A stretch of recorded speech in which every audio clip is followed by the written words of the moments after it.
GOP does not control enough states, nor does it control enough of Congress. 38 states are not GOP states.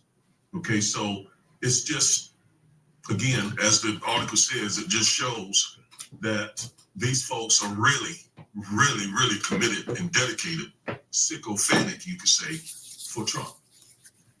But it is something we need to keep our eyes on. Driving the news, the person behind this is Representative Andy Ogles. I don't know if I'm pronouncing his name right, but he is a GOP member from Tennessee. He said Thursday he's introducing a 2-page joint resolution to amend the 22nd Amendment, which sets the current 2-term limit for presidents. Ogles' amendment would allow any president to serve a 3rd term if their first 2 terms were not consecutive. Well, Trump's were not consecutive. The text of the amendment would still prohibit a 3rd term if the first 2 were consecutive, prohibiting former President Bush, Obama, and Clinton from running again, or a 3rd term for anyone who has served more than 2 years of someone else's term. Hello, everyone. I got great news. The merch is finally here. We've been waiting and waiting, but we can finally begin branding our channel. But we need your help to get our brand out there. If you like what we provide and like what you see, please go to the channel and grab your hoodie, oh, the Defiant Lawyers, and wow, more designs and products on the way. Oh, good day, family. Good day. Good day in gratitude. The sun is shining here. But remember, it's always shining somewhere. It be behind clouds. I remember when I was a little girl and stuff, my great-grandmama used to say, yeah, it's behind them clouds right there. You can sometimes see it peeking out. You can see the sun peeking out.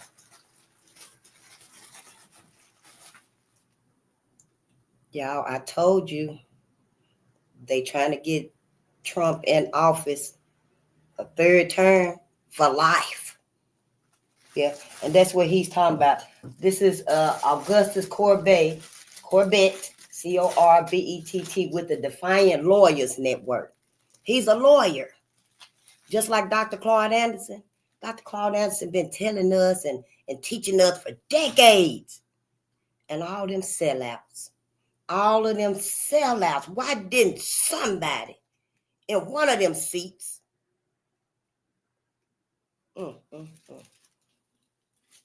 down this thing? And now look, everybody finna get it. Everybody finna get it. America ain't sparing nobody. I don't care what white folks thought. Oh, long as we let it be black people. Long as we let it be black people. Long as we not treated worse than black people, we all right. Yeah, that gave people comfort.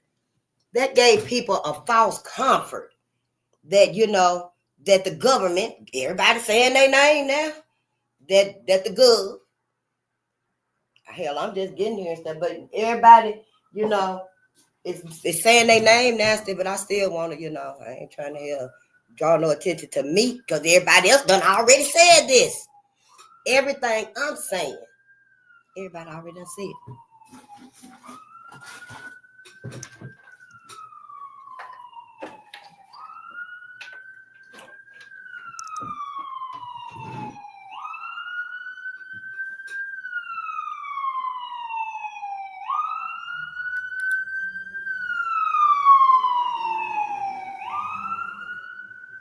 And maybe I am phrasing it a little different. Maybe I am, I'd already done admitted that I'm not politically correct. I'm not properly, that the language thing. I don't know the lingo, the language, the legalese,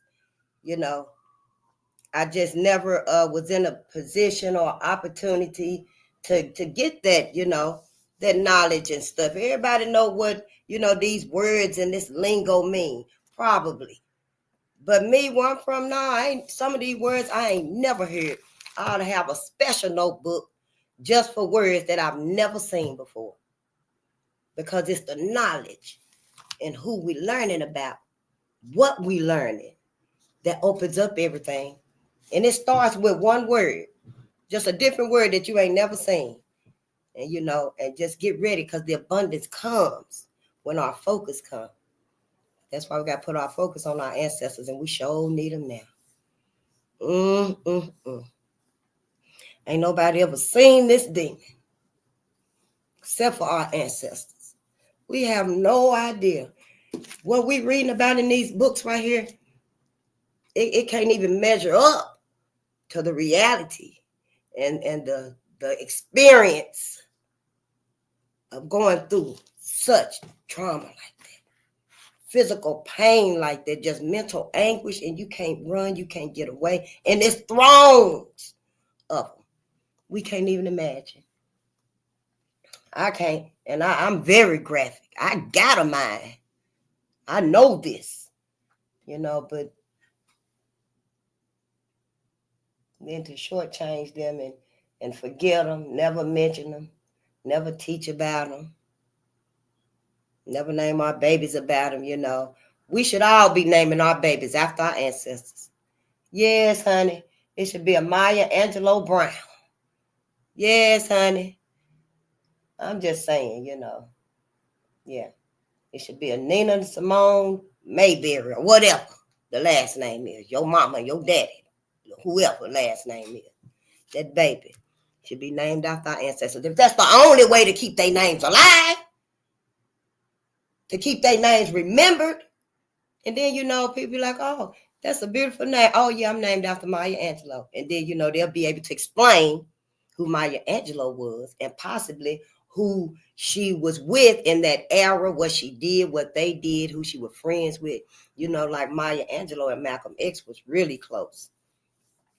She actually was on her way back to meet with him when he was assassinated. And I never knew that. But then, everybody know I didn't get nothing in the education, I should have quit school when I was in the 3rd grade. Just like our ancestors had to quit school.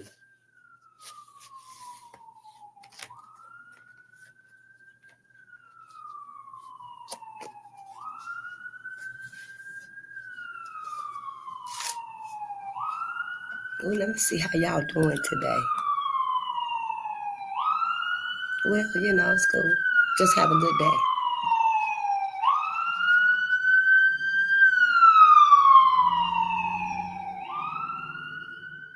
I do try to respond to, the comments and stuff like that, because I do want to engage. Brother did tell me to engage with my family, with my people, and so I do like to engage with y'all, but it is still kind of, where's all these people? I know everybody don't feel like this about my ancestors, because shit, if you did, I would be on your page. Yeah, we'll be hollering, shouting out to each other. Hey, Paige, what's up? I'll be like, hey, what up, love to the world? I'm just saying. I remember love, LTTW. That's why I call this stuff, So I do try to reach out to y'all and be like, what's going on and stuff. Because I'm not no fantasy or, just somebody that's talking and stuff, I come over here, good day. That's how I talk. Good day. Yeah. Yeah, good day and peace. Yeah, I love to greet us positively. With all this that's going on and stuff. Yeah, don't let me leave you, without that hope and that sunshine, because I move fast. Yeah, sometimes I talk fast, especially if you ain't got nothing to talk about. I'm finna go on and do that pitch, get what I got to say so you can rewire your brain. Remember something at the end of the day that I said, then I'm gone. You may never even see me again, But yeah, and it's all about my people here. I ain't here to talk about nobody else. I'm not here to find solutions for no other groups of people, because they already got their solutions. Oh, yeah, they already got it. And I just feel for us, what our ancestors felt, what they really tried. And like I said, we can't even imagine what they went through. But honey, when everybody decide, oh, yeah, we sorry, Black people, but it's been good. And then they gonna blame y'all. Let me get this out the way, because they gonna blame y'all asses. I've been telling y'all since I sat down right here. I've been telling y'all the focus gonna shift from everything else right over there to Black folks. Yep, I'm bold. I'm Face the Nation. We are on Bolden Unchained. And we here to assist Black America and Black media because everybody telling it. Everybody is telling it out there. Y'all done seen them. Y'all listening to some of them. Put their names in the chat if you want to. Hey, I'm the last one here at this fight. It's a spiritual war now. I'm the last one here at the fight with my receipts. Yeah, that's what they said. They got their receipts and stuff. Well, I got mine too. And as you can see, it's wrote down on regular piece of paper. We got napkins here with stuff wrote down on. Because we starting out just like Mary McLeod Bethune. Where the little pencil at? Don't tell me stuff fell on the floor. The little bitty pencil. We starting out with the bare medium. Right here. We ain't got all that fancy stuff. And we ain't here to waste time either. We here to tell Black America what's going on. We ain't finna set up here, hell, and remix and remix and remix. And ain't said nothing. I'm not. I am not, honey. We starting with the bare minimum right here. And that's what I got. And as you can see, that's it right there. All we can do is talk to each other, teach each other, give each other some inspiration. Because, honey, we ain't ready. We are not ready. We ain't looked at, ain't noticed nothing. Everybody just tried to tell us something. Shit, we acted like our favorite song was on the radio. You better not say nothing. You better wait till this song go off. We literally would tune you out when our favorite song is on the radio. And then when it's over and stuff, now what you was saying? Yeah, we in a whole illusion here. And we're here to uncover and condemn the many agendas, events, projects, operations, compromises, acts, laws, bills, codes. You know, they got so many studies. Now it's courses, literal courses, experiments. All these experiments on Black people, Black America, plans, like the King Alfred plan. That's a plan. Yeah, I don't know why it's split up like that. It seemed to me like, shoot, it's more than 10 arrows sticking in our back. You know, 10 arrows sticking in backstabbers. But yeah, it just seemed to me like it's more than 10 arrows sticking in our back. You know, yeah, I'm not worried, but I'm very wary. I am very, and there's some of us out there, honey, that's more wary than me, more conscious and aware of what's going on with our people than me. Can you imagine how they feel? I mean, because really, I haven't edited none of this, and I probably won't. I ain't got time to sit down and edit it. To me, that'd be like spreading sugar on it. Now I got to learn how to edit this so, you know, it don't resonate with us. Because then it just don't be like everybody else. You know, like it's really serious, but we'll be okay. Everybody gonna take care of us. No, everybody is not. It'll only be okay if we take care of us. We've been letting everybody steer us every way, y'all. We got to take the reins now. Either we take the reins or give them to the ancestors. That's it.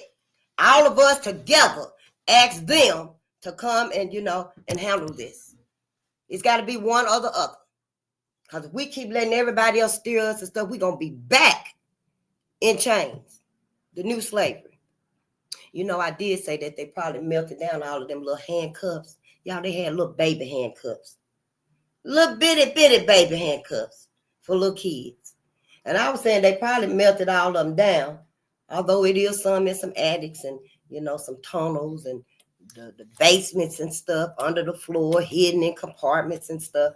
But on the whole, they all probably been melted down. But them smart cities will be a great place to capture and control. And it's a new illusion because you can leave, you know, during that period of in and out into regular society. I don't know. I'm just like, you know, hell, there's so much stuff here. There's just one knife in our back. It's many. The implant. Don't y'all get that shit in y'all. Your mama done told you all, get your ass up and wash them dishes in there. Get up and get that baby. Why you need robots to do all of that? We don't need it. See, we don't need all of that. All of that is programmed, kind of like our mind. Kind of like our minds are. So see, when they stop the robots from assisting you to assaulting you, then that's when it's really wasn't meant for you. to take all of that in. You see where this is going?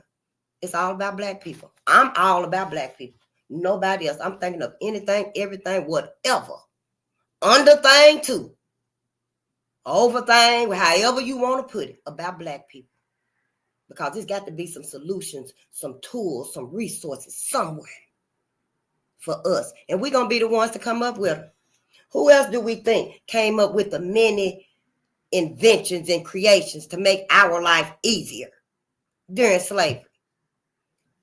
I know you didn't think it was white folks that made all them inventions to make it easy for us, See, once our mind got to thinking and creating and stuff, hey, I could think up a way to make that right there easier for you. And that's what, our ancestors did. The same is with us now. We're going to have to. As far as let me get this out the way for sure, because as far as the revoking of the Civil Rights Act, we just going to have to pull out all the stops here. That ain't for us. We done with it. We doing our own now. We done let them take it. They done took it. If don't nobody come through and be like, this is unconstitutional, and everybody, especially white folks, get their asses out there, and yeah, this is constitutional. This is where we draw the line. In other words, Black America is off limits. You don't get to take their mind, their bodies, their peace. You don't get to take their sanity. Let them go a little bit and then drag them all the way back, because that's what I think happened. Right after Tulsa, right after all these massacres, it's like they dragged us right back to the plantation. They might have threw us on the front porch or, kicked you under the house or something. But yeah, they drug our asses back. That's what happened after Tulsa. Then during Fred and Malcolm and Martin them and Medgar and them, Fanny, all of them. Our Fanny, our ancestors, our Fanny. I think the BGs were talking about her. Fanny B. Tender, I think he was talking about her because she wasn't sparing nothing. No mercy. We better recognize. Yeah, we're here to assist Black America and Black media. Yeah, we look at through a spiritual lens, though. We look at through a spiritual lens. If it upsets you that you and your people, your grandmama, your great-grandmama, everybody been manipulated. Everybody been bamboozled. Malcolm said he was so eloquent, wasn't he? He said bamboozled and hoodwinked. We was played for a motherfucking fool, y'all. Everybody been playing us because everybody want white America to have what white America want. White America is the power structure where you can go get your comfort. You might not have no peace of mind, but you gonna have some comfort. You gonna have cars and clothes and shoes and money, finance. You gonna be able to travel and have big old houses, and you ain't gonna have to worry about your bills and nobody's birthday, no cutoff date, But is that really wealth? Not for us, it ain't. We got a whole different wealth. We got a whole different vibe to us. And we can only get it. We can only get it if we remain focused on us. If we take care of us like we used to. You know how abundant and prosperous Black Wall Street was seemingly overnight. I mean, compared to decades, centuries, years of enslavement, then abuse and assault and torture, then redlining. Then, when we did get in school, the hell, that right there was a sabotage too, because from the 3rd grade, that's when Miss Kathy knew that she had a big brain in her classroom, and she called the higher-ups and was like, hey, yeah, I got a big brain in here, So even that was a manipulation. All of it was a manipulation. But for us to come through it and build Black Wall Streets, more than Tulsa. Tulsa wasn't the only affluent, prosperous. They was like, in my mind, they was kind of like a new Eden. The Garden of Eden. A new Eden. We were peaceful. We were finally at peace with each other. We were taking care of each other, building, buying, staying together. We were operating. I see that everybody was operating with everybody else. Tulsa was operating with Greenwood, the other black Wall Streets. Everybody was operating with each other. And, you know, America could have continued operating on her motherfucking own. We was not bothering America, white America to be specific. But see, for us to have escaped from white America, that could never happen. No, that could never happen. That was like a slap in the face to white America. How dare you actually run away, get away, and then go be bigger, better, more lifelike, more natural, more loving, and you're pro-life, and then be more pro-life than me. White America couldn't stand it. They concocted that idea. Yeah, concocted. The language, when you start learning, oh yeah, I'm going to be talking like y'all ass for long. Y'all going to be like, damn, why y'all didn't take the book from her ass? Who let her keep the book? But yeah, you know, it all was concocted against black America. So they could get in there. Dick Rowland done did something with some white lady in the elevator. Soon as that man seen that white lady, he started running. He tried to get away from her ass. Somebody else did that to that lady.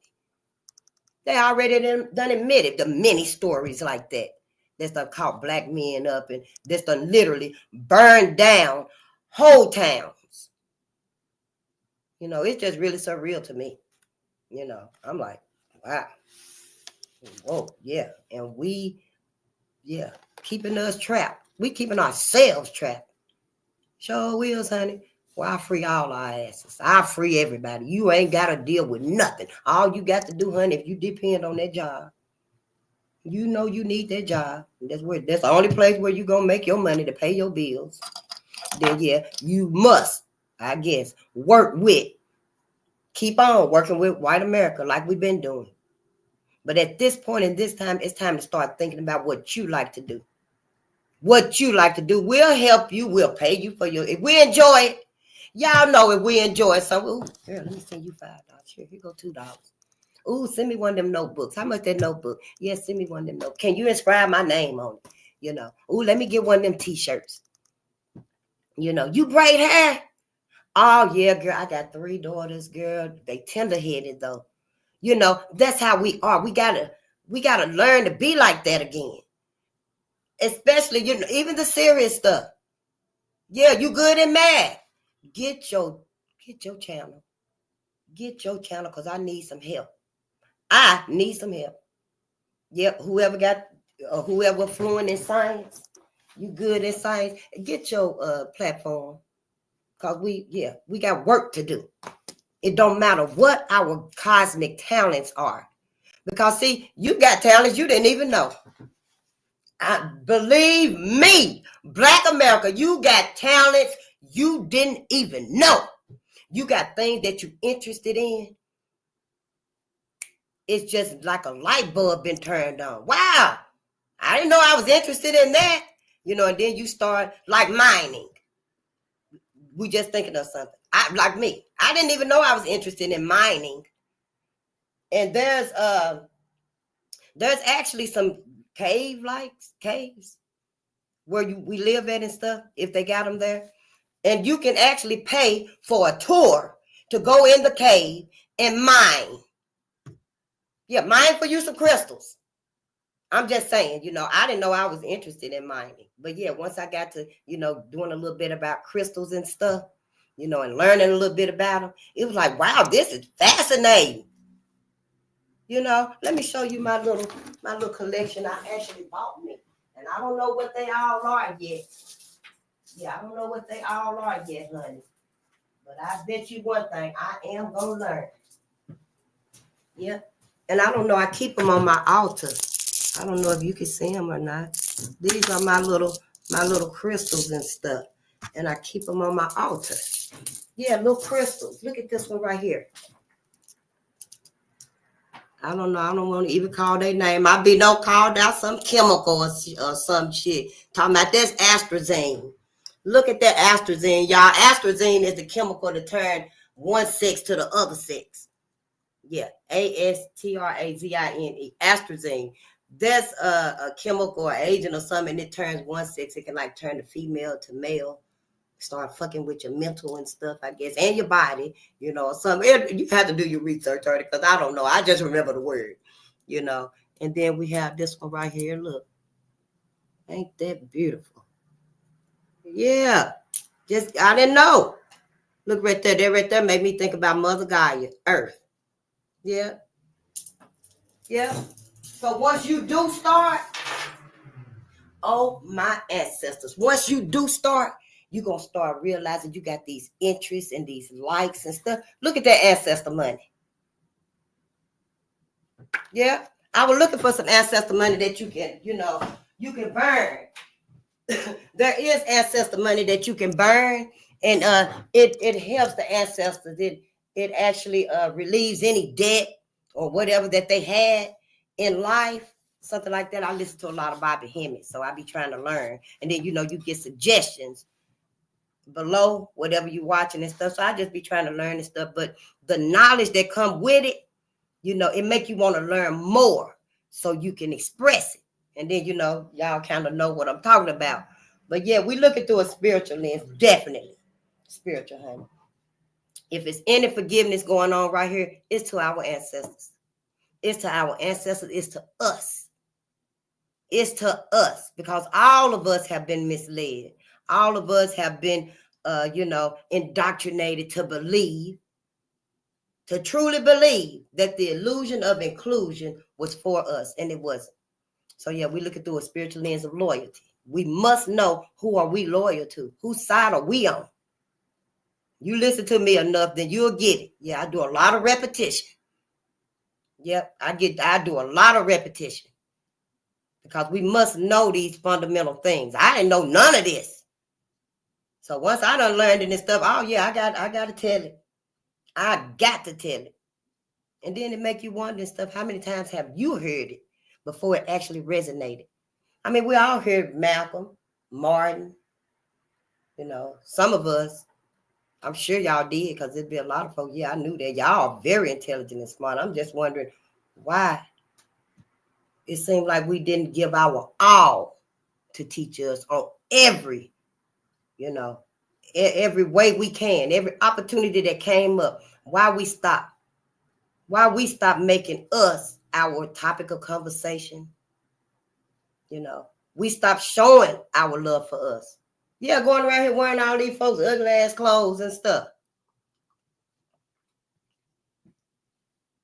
The sun might blow up anyway if y'all keep wearing all that weave because it ain't able to, you know, penetrate like it's supposed to. Imagine if those that don't wear weave, the wigs, and we start and we block the energy, the sun's energy from us, and it's got to go back anyway. Hell, it might blow up anyway.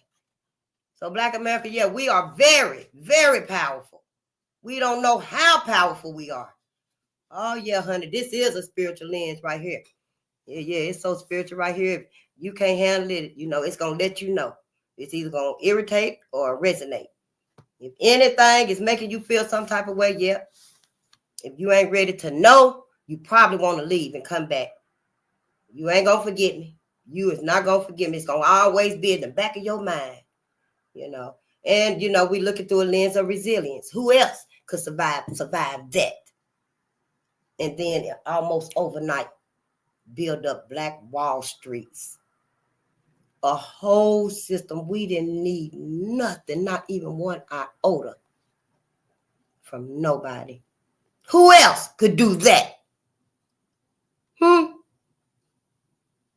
Nothing but a miracle. We are the manifestation of the cosmos. The cosmos did manifest the Black woman and the Black man.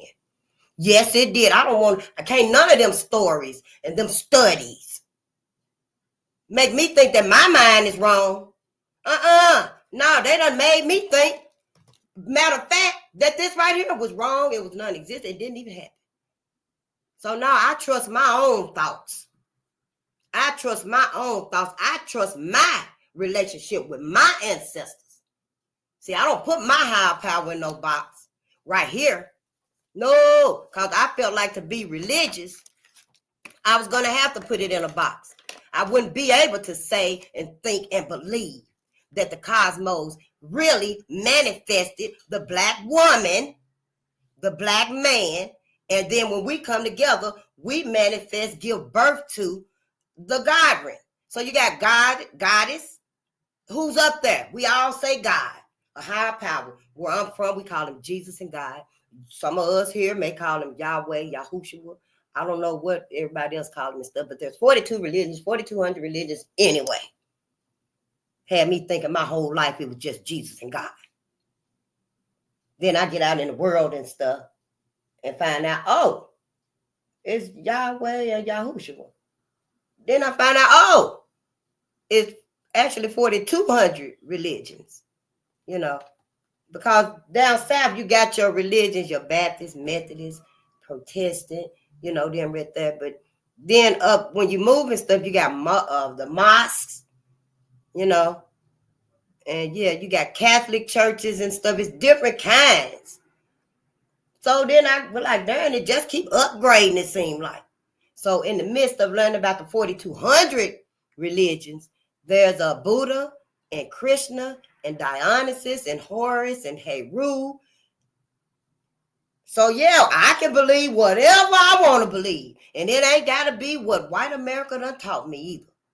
Not right here. I'm definitely spiritual. So yeah, I believe that, you know, the cosmos manifested the black woman, the black man too. Yeah. Hey, I know this is a patriarchal system. So, and I'm supposed to say, Faith, you're supposed to say the man, the woman, and the child. Or, you know, God and goddess. I can say whatever I want to say, however I want to say it. The cosmos is giving birth.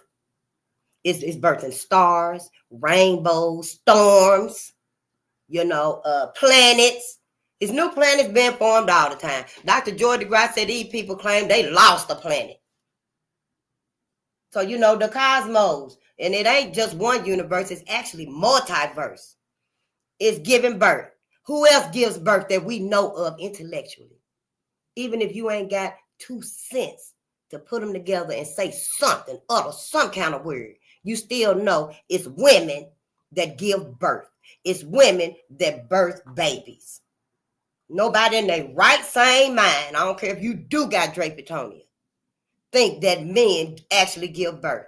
And that's what they trying to make black folks think anyway. That's what they trying to fool folks with thinking and stuff. Because, you know, it was a story of the transgender stuff situation. But they still had the equipment. And somebody got pregnant. She got pregnant, but she had already started living, dressing, thinking, and, you know, living as the man. But then her body was like, yeah, you know, it's time to give birth. And so she ended up pregnant. But that's not how it is and stuff. That is not how it is, you know. See, our children, our babies, with all this foolishness going on out here, will actually believe such a lunacy, such ridiculousness. Because, see, we ain't gave them no kind of tether to think for themselves. We ain't gave them no critical thinking skills and no opportunities and assets to actually think for yourself. You know, we haven't done that for our people. So yeah, we definitely looking through a spiritual lens and then an educational lens, because we finna learn everything we can. We finna learn everything I can pronounce to read. You know, I'm gonna be able to just show you the title of the book, the front of the book, and you already gonna know. Oh yeah, let me see what sister got to say about this book. Yeah, because what you got to say about this book, you know, it's telling us. But first, you know, we gotta do the copyright disclaimer. Yeah, the copyright disclaimer under 107 of the Copyright Act 1976, allowance is made for fair use for purposes such as criticism, comment, news reporting, teaching, scholarship, and research too. Oh, if you really love to study and stuff, you can go all out. You can go all out teaching our people. Do it. That's all you got to do is do it. Here it is right here before they take this back. But yeah, fair use is a use permitted by copyright statute that might otherwise be infringing. Non-profit, educational, or personal use tips the balance in favor of fair use. So see, even though y'all, is it feeling like 1965 to y'all yet? Probably not. Yeah. probably like December of 1965, and we'll wait till it start feeling like, May and April and February of 1965. Then we'll be like, hey, seems like they done stripped something else away from us. And it's going to feel like, wow, who stripped the glove off my hand? Who stripped my earmuffs off? Wow, somebody stripped my hat off my head and my weave gone. I'm just saying. Then it's going to be like, wow, who stripped my jacket off? I thought I had a coat. I just bought that coat at Burlington. And I don't shop there either, but you get my point. Wow, where's those jeans I had on? They gone too. I'm in some little flimmy potato bag like pants. Because, black people used to have to wear them potato sacks. That's all we had. No shoes, nothing, just potato sacks. And you got a new sack twice a year, I think, when you were kids. The little kids would run around in the yard and stuff, our babies. And before we know it, we're going to be really, really back in times. Because ain't nobody read them slave narratives and stuff. I used to read them. We're going to read some of them too. We're going to find ourselves living those times. Yeah, I guess it's enough people in here because I can put this over here now. Yep. But yeah, we're going to find ourselves back in those times. Oh, good day, Juan. How you doing? Yeah, it's so good to see y'all and stuff. And I do appreciate y'all patience, and your presence. Mm-hmm. And if anytime you got to go on and go. Yeah, go on and go. This is what I got to do. I tell my ancestors, say, all right, Faith, do this right here now. Hey, I'm going to be where I got to be. I'm going to be where I'm supposed to be. Mm-hmm. Yep, sure will. But I don't want nobody else to force yourself to be there. I prefer to be by myself because I know ain't nobody thinking about my ancestors like I am, honey. Don't you dare try to come with me and then be like, I think I'm going back. Can you take me back? Nope. So, I just want everybody to know and stuff, honey. No, I ain't here to say come and follow me nowhere. I don't want no infiltrators falling on me and stuff, taking my words and changing them around and stuff. Oh, and then gonna try to blame me for everything that's there. Oh, Face is the division. Face the one got Black America feeling like that. Black America been feeling like this. They been out here. I'm just the last one to get to the fight. And because I feel like I personally, myself, been betrayed by I let myself down. I know I let myself down. I know I let my mama down, my daddy, my grandmama, my great-grandmama, my aunties, my uncle. I know this. But, to be betrayed, honey, please. Yeah, it's a whole mess. Yeah, I feel some type of way. I truly do. And now, it's like, wow, now I see why. And I thought we all were fucking up. It's just us. Because we can achieve these achievements and milestones, for the best life. The softest pillar, But all of us ain't meant to, to achieve that lap of luxury, I guess. I don't know. I just kind of was like, well, it was just sabotages that I wasn't aware of in life. But who thinks about this whole grudge? Y'all, to me, this is like the longest grudge ever in my life that my mind can even think of because it's ongoing. I'm like, when is it ever going to stop? When is it ever going to stop? And we done got ourselves so tied up. Now we so mingled and married and, got babies and stuff. And then the rest of the world seemed like like this phone right here. The rest of the world is all of these numbers, and Black America is just one number right there. Those are all the distractions and everything that seem like you want to just cave in on Black America right there. That's what it seems like to me, the betrayal. The betrayal. Because if we knew these things, if I knew these things, and it wasn't just that I was in school either, because Malcolm said we need more than school education. We all have been manipulated to the point where we've just failed our whole people. We failed ourselves. I feel like hell after this performance and thing. I feel like those that succeeded. Hell, your ass up there ain't worrying about nothing, and you still failed your people. You ain't came back for nothing. You ain't sent nothing back. You ain't taught nothing. You ain't just up there, put another tough in it. You know, for that softness, a little cotton and stuff to make it soft and plush. You know, so yeah, I feel some type of way about this. You know, I don't know. Maybe it's just me.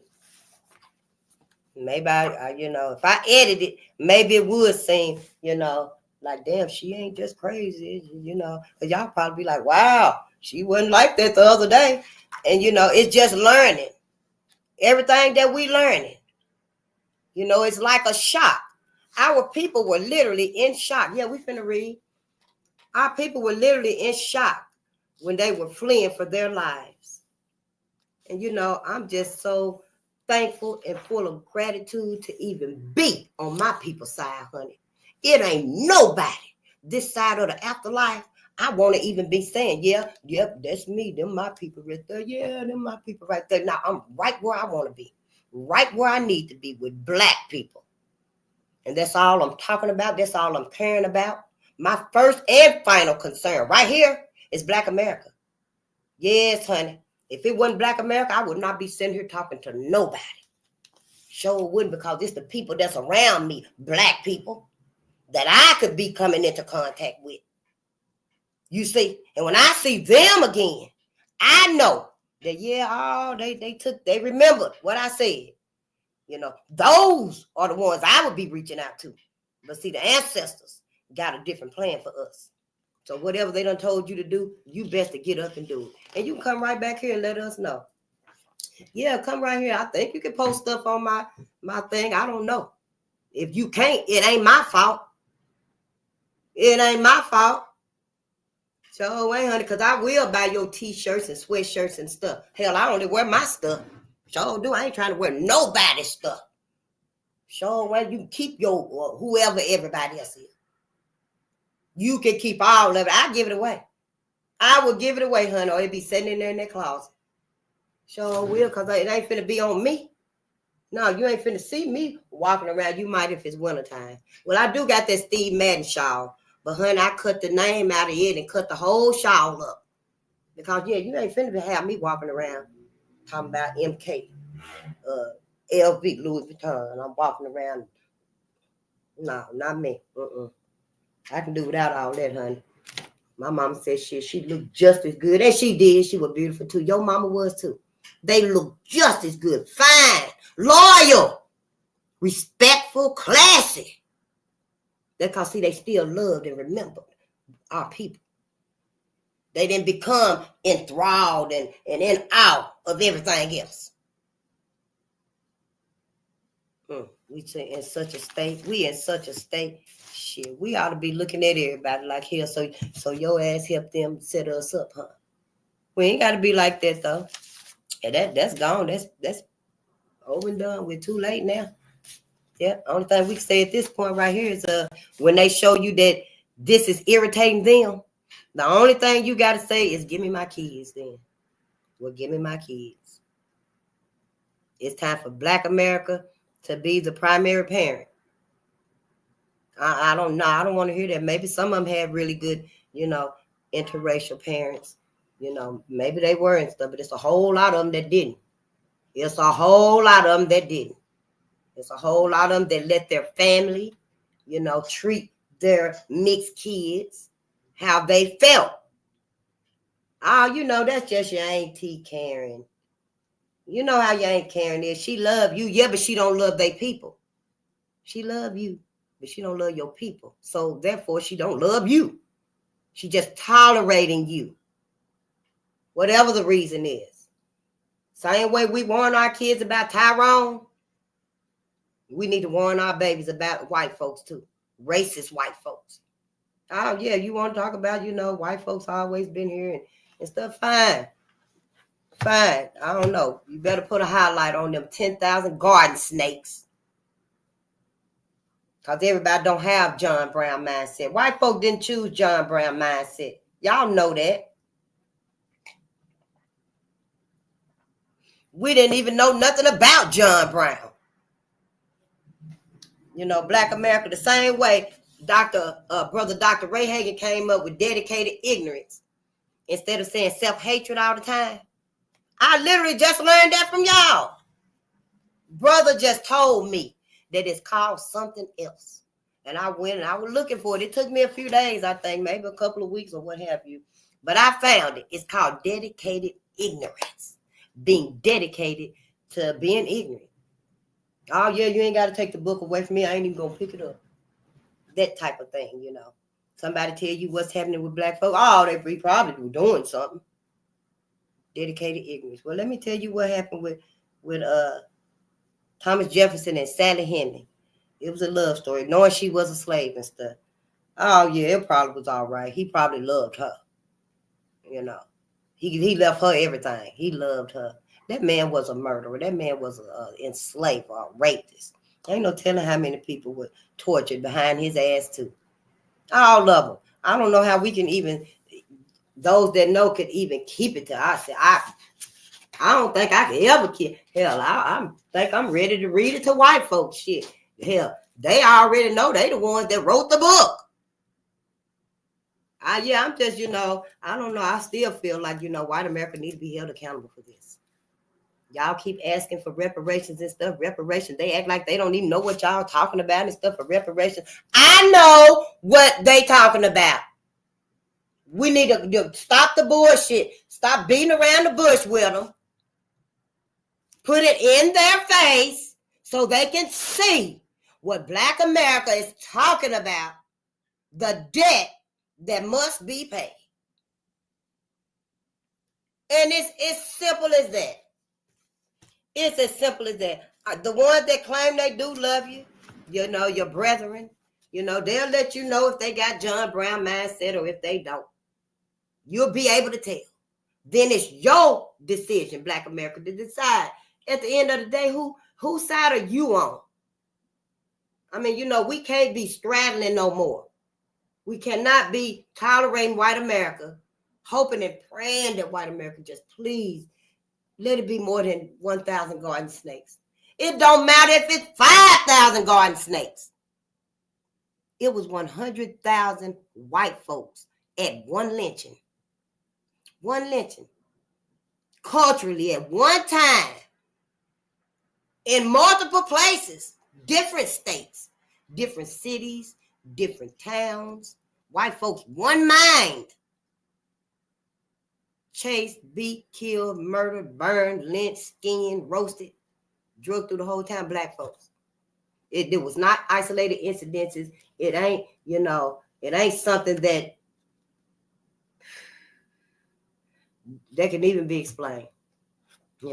I just think that, at this point in time, Black America, it's really time for us to pay attention to us, to focus on us. Because, them 1,000 garden snakes, honey, they didn't tell you nothing. They didn't let you know nothing about what they people really was doing. See, white folks act like they don't know what they people got planned, but they know. Hell, they asses watching TV half as much as Black people, because Black people watching like 10 hours a day of TV. White people probably watching 5 hours of TV a day, maybe 6, I don't know. But they looking at news that's telling them what's going on. They ain't on there listening to motherfucking Mario when they come over your house. That's what you put on. That's what they put on. That's what you put on. When you go to their house, that's what's on TV. Because, see, it's integrated now. That illusion got to be, it's got to be perpetrated and polished up and stuff. So, yeah. Don't put this stuff on when Face and them come over. We'll say this for late night time. Family time, quality time. Any other time and stuff, yeah, we'll just be regular, neutral. And that's where we went wrong. Well, let's read about Barbara Jordan, because y'all already know that I know that our babies, our godren, are going to be the ones to supply. They're going to be the ones to invent, create the resources, the tools that we're going to need in this new world. The new world is here. Ain't nothing we can do about it. We just going to have to, find the best way for us to survive in it. First off, I just want to say, don't get your ass in nothing, mechanical. Don't bring them robots and stuff in your home. Black America. In my opinion, you need to get Siri and Alexa out of there because they listening to everything you say. That's why when I come over there, honey, I ain't talking to nobody but the babies. You know, hey, how you doing? High school? You know, you want to go outside? You know, I might read a book to them, but it's a book. I'm reading to us. I'm literally reading to us. But as far as talking, having a conversation and stuff, and yeah, no. No, that's all right. I think I'm finna go. All this smart stuff, these smart devices and stuff, Black America, ain't none of that for us. Ain't none of it pro-life. It's all, working together to entrap Black America. That's what the whole thing about, this whole setup. It looked like it's other distractions going on, with us being that one right there. It looked like a whole lot of other stuff going on. It is a whole lot of other stuff. But once you dig under that, once you dig under all that other stuff, I don't care. You can pick 1, 2, 3, 4, 5, 6, 7, 9, 10, 11. You can pick all the numbers on the dial right there. Once you get under it, there you go. Yeah, you done struck black. Not gold. You done struck black. Because that's the end mean. That's the end game. I don't know. Hell, you took all this to get Black America back. I don't know. And everybody else in the world, everybody else are just pawns. Everybody are pawns, and they finna get some of this oppression too. They already getting it now. Crying like we ain't got lights and electricity and running water and stuff. Again, for us, it'd be the first time for them. But you know what I'm trying to say. Yep. So just, let's just be together. Let's just be together, honey. I wish I could sing right now, but I know I'm going to be hoarse. I wish I could sing to y'all right now some Commodores, because I know you searching. Black America, we've been searching. Yes, honey. But it's here now. All we got to do is get it. All we got to do is grab it. Think about your ancestors. All you got to do is thank your ancestors. That'll open the door right there.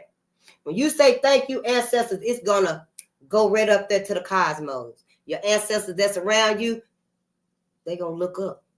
All of them. When you say thank you, ancestors, just them 3 words, it's going to activate. And they're going to know. They're going to be so surprised and shocked. How long have it been since you even mentioned them? So just try it and stuff. Yeah, keep your hope and your religious stuff. I ain't even going to let there be no division. I'm just not religious. Sure way, honey. I believe in Black Jesus. And he got a name, Simeon Toko. If you know another one, put him in the chat. Simeon Toko stopped the whole helicopter. They were trying to kidnap him, go dismember him, and take him somewhere, bury him in different parts of the world. I guess they're going to drop him here and there. Honey, he stopped the whole helicopter. So they told him take him back. The government tried to cut his heart out. He told put my heart back in my body. And he was from the Congo. Maybe we'll look at his story one time and stuff once. I watched it a couple of times, different ones of it. And he was from the Congo, Ooh, that's where Oda Benga was from. The little boy, I think he was a pygmy, the first people. And that I done read about so far. And they kidnapped him, honey, and put him in the zoo in the Bronx. Had that little boy in the zoo. Yeah, sure did. They had a mask on him too. Oda Benga, a little bitty boy. I think they kidnapped him. He was like 5 or something. He was young. I know that much. Because he had a baby, a toddler's body. Yeah, just doing so. Yeah, we got to get our kids. Get your kids. Get your kids. Well, anyway, Barbara Jordan. I don't think we read about Barbara.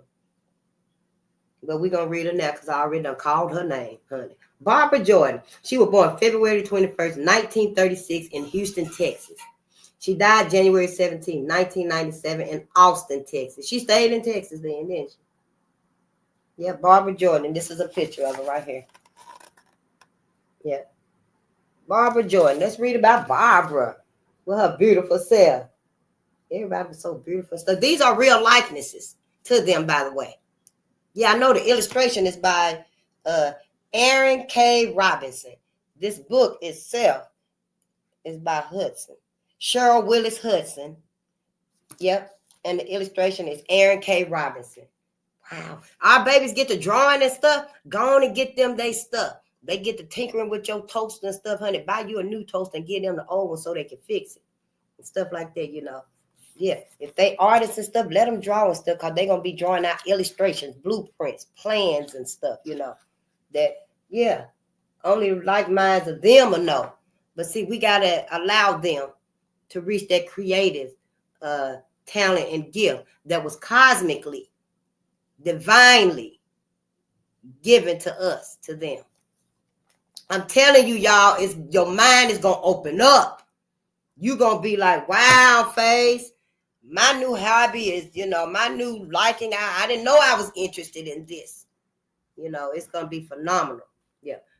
Justice of right is always to take precedence over might.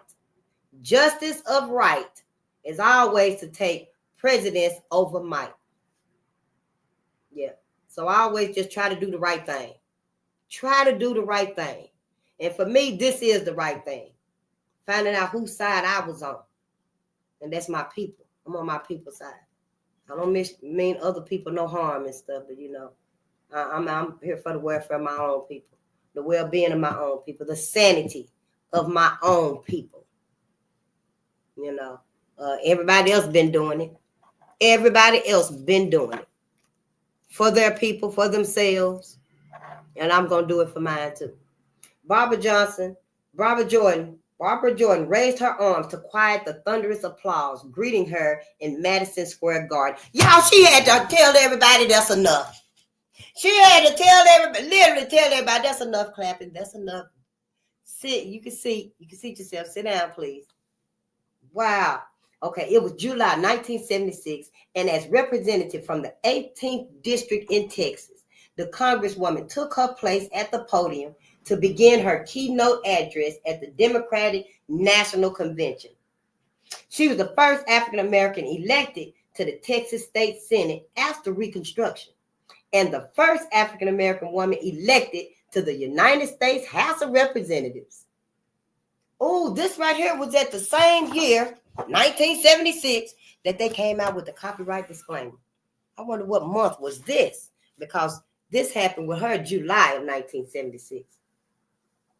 I said that's probably when they were like, hey, we better come out with this copyright. They're reading a little bit too much. They're doing a little bit too much. But, we had already done Wall Street. We had already done Wall Street and other inventions and creations, contributions that are still being used today. Like Robert Rillies, who made a way for the slaves. Like I was saying, made a way for the slaves to work easier. He made their work easier. They had to make sugar out of sugarcane juice. And so he created a device, Robert Rillies, really good, sugar, really, really, yeah. Remember it however you want to. But he created a device to make sugar out of sugarcane juice. And right today, they're using that same device, his device, for sugar, shampoo, ink, glue. So contributions from them are still being used today. Now, in the new world, we're going to need contributions for us. They never thought that we would let ourselves get trapped in this futuristic world like we have. They never thought we would let ourselves get trapped in this futuristic world like we have. We never thought that. But yeah, we are trapped in it. And so we're going to need these inventions. So yeah, let your baby do what they do. They get the banging on stuff, honey. Go get them a pot, all sizes if you can. Or maybe just get some bowls. When you tap on the bottom of the bowl, it's a different sound. That may be the sound of frequency. They may have that secret sound that we need, because I believe that it's sound that will awaken our people from this deep sleep we're in. It could be a culmination of many things, that's gonna take place for us to awaken. The cosmos, I believe, is awakening us now. Some of us naturally, organically. I'm the last one here at the fight. I guess it took that long for me to wake up. I don't know, but I have been paying attention for a while. And I guess during them times and stuff, I would say I was just coughing. Still in the burning house, but I would cough and I would cover my nose, maybe looking at my eye, but then I go back to sleep. I'll lull back to sleep. But, I was still, in and out of that sleep and stuff. But now, hell, I woke up and got my ass up out of that house and stuff. I could see my life, myself. I could see us by ourselves. Yeah, I could see us by ourselves. Without white America. Without living with white America. Without depending on white America. Because that's what must happen. That's what must happen. The same way the animals, the cat and the dog, they coming together now. Yeah, I looked at some videos on there, honey. They were fighting for each other. Yes, honey, a fox came out of somewhere and tried to attack the cat, honey, and then the dog came, or was trying to attack the dog or something. But the cat came out of nowhere. They both were fighting against the fox. Yeah, they both were fighting against the fox. The cat and the dog. So, yeah, the way the cats and the dogs finna come together and unite, we going to have to get away from white America. We're going to have to get away from white America so that we can be okay. We got to maintain our sanity here. That's just it, and that's all. I tried to put it as nicely and, as I could. So, Barbara was also an experienced, seasoned educator and orator, like Frederick Douglass.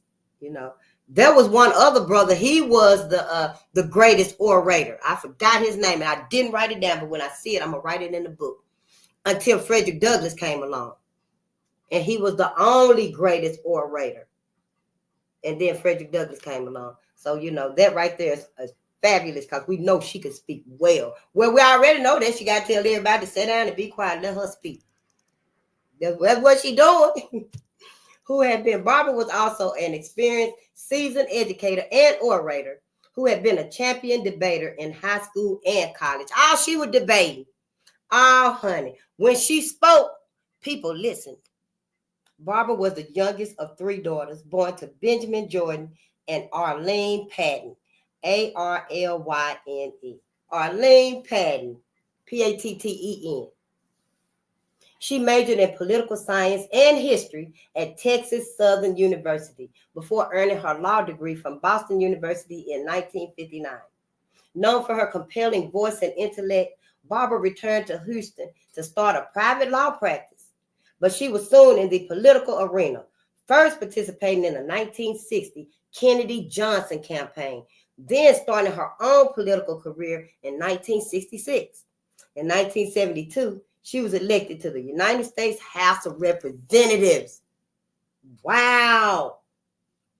While serving on the House Judiciary Committee during the Watergate hearings in July of 1974, Barbara quoted the original drafters of the Constitution in a televised speech, statements on the articles of impeachment in support of President Richard Nixon's impeachment and in defense of the American system of checks and balances.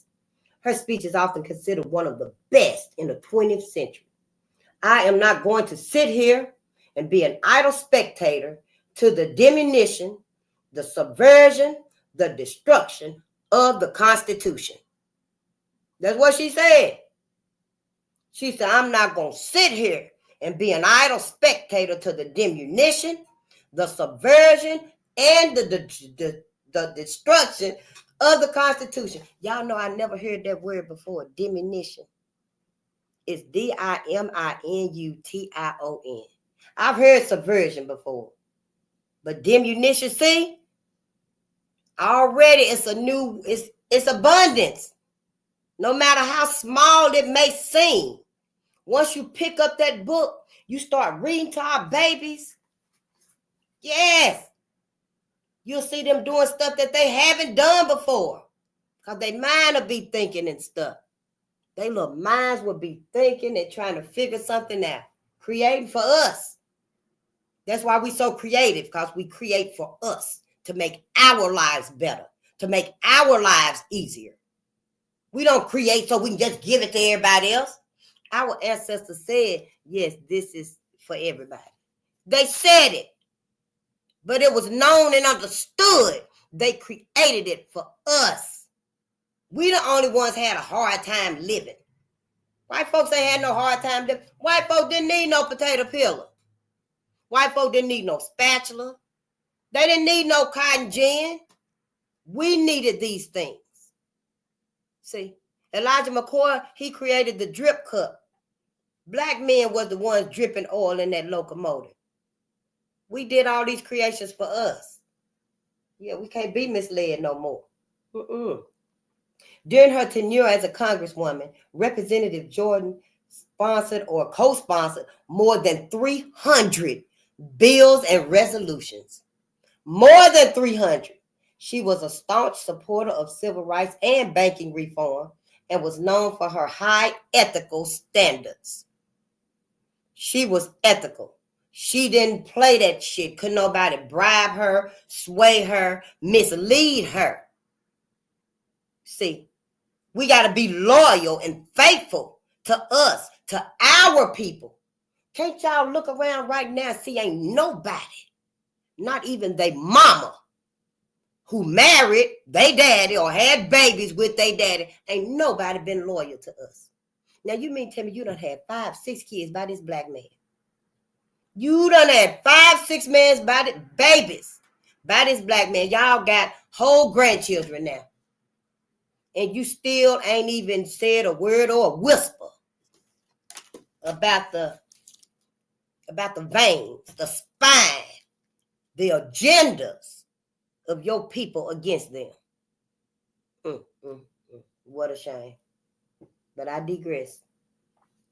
Among Barbara's numerous awards and honors are the 1992 Spingarn Medal from the NAACP, the 1994 Presidential Medal of Freedom, and her induction in 1990 to the National Women's Hall of Fame in Seneca Falls, New York. Wow, she got into the Halls of Fame. Yep, in Seneca Falls, New York. Is that what a Hall of Fame is? But yes, and that's her, Barbara Jordan, right there. Beautiful, ain't she? They all were.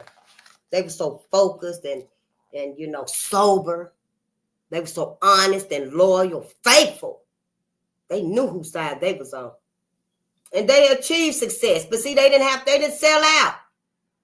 It didn't matter to them that they didn't get the utmost, the softest, the most toughened pillow, to achieve that achievement of success.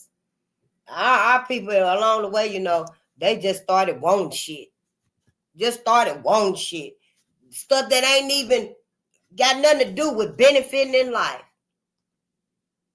Just want to just disrespect and stuff and be anti-life just so your ass can get on a plane and go somewhere. I mean, the sellout. Is it really worth it? Oh, y'all look, Aretha Franklin. Oh, look at Aretha. It look just like her. Honey, Karen did the job with this book right here. The illustrations. Yep, that's Aretha Franklin. Yep. Aaron K. Robinson did the illustrations here of this book. Aretha Franklin was born March the 25th in 1942 in Memphis, Tennessee. She died August the 16th, 2018 in Detroit. Yeah, that's right, Detroit, Michigan. Yes, honey. Being a single is a natural gift. It means I'm using to the highest degree possible. The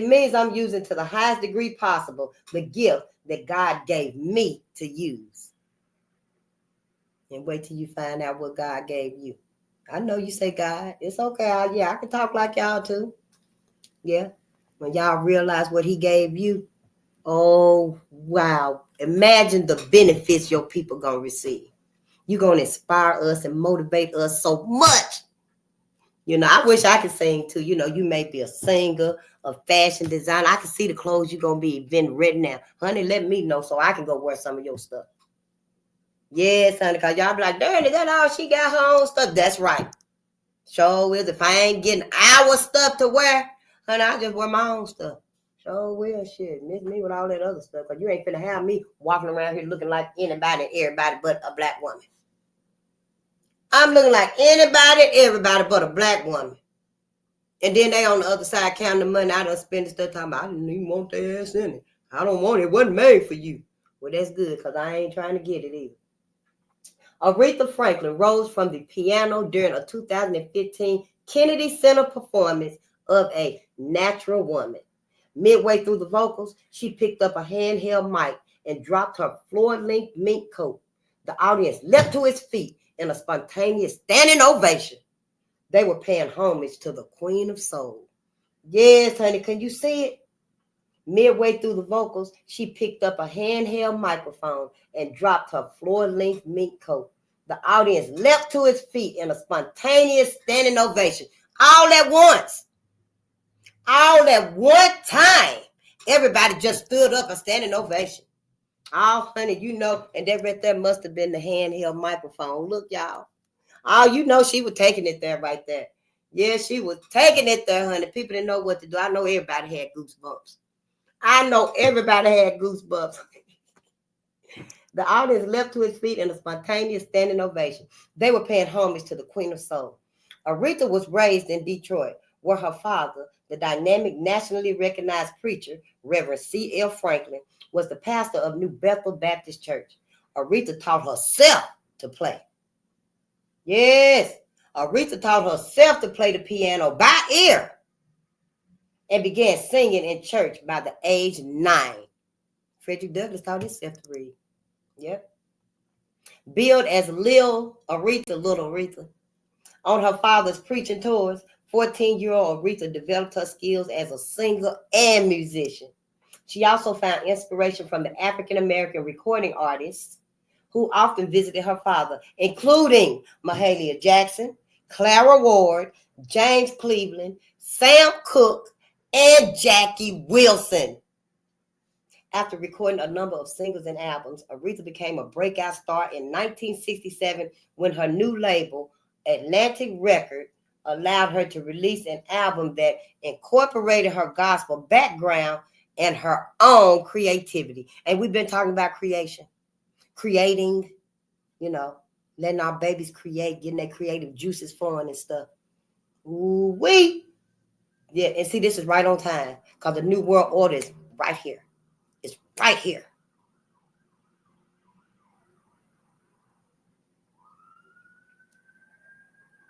Ooh-wee. Ooh.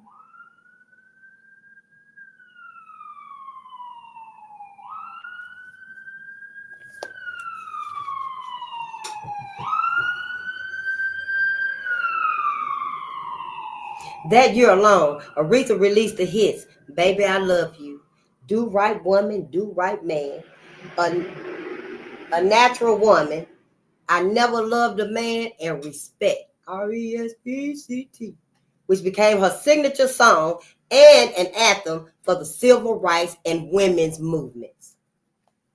Now, we'll get started on the women's movement. I'm just going to leave that alone and stuff because that's a whole new, we'll get to it. One of the best-selling musical artists and singers of all time, Aretha won 18 Grammys and was inducted into the Rock and Roll Hall of Fame and the Gospel Music Hall of Fame. I didn't even know they had a Gospel Music Hall of Fame.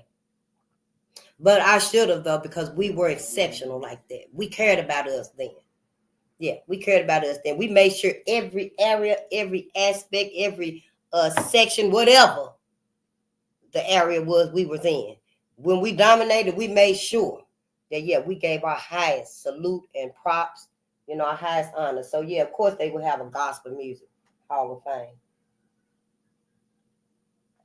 Fame. But was it? I don't think it was ours, though, because we don't even own the Hall of Fame. I was listening to a brother last week. Do you know he was talking about James Brown? And then we read it, where some of our own people, you know, they don't get their recognition till after they done passed away. But anyway, the brother was saying that, you know, some of our greatest, y'all, don't even get into the Hall of Fame until decades after they done died. And then when they get in the Hall of Fame, they got a little bitty section on them. Yeah. So the Gospel Hall of Fame, I want to know who else is in there. But yeah, I digress. She sang at the funeral of Dr. Martin Luther King Jr. in 1968 and was awarded the Presidential Medal of Freedom in 2005.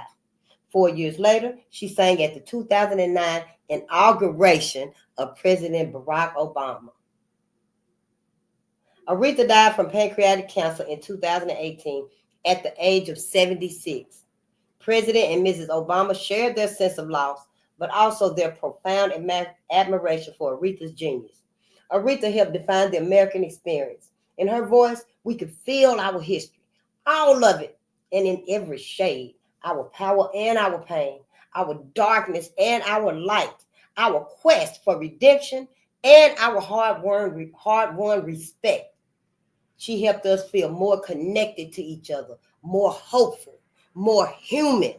That's what it said. More human with each other. See this music out here now? It's got the opposite effect. This music out here now is actually instigating us to perpetrate that mindset that we've been indoctrinated to have.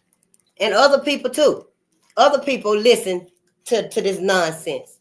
And they also are perpetrating and instigating this mindset. Yeah. It's so subtle. People don't even realize it. I didn't realize it just now. Oh, my ancestors. I think we're reading other stuff that we done read before. But that's all right, because we did read about Shirley Chisholm. Yeah. We're going to go ahead and read, because look at here. I can't go back on Mary McLeod Bethune. I can't not read about Mary McLeod Bethune.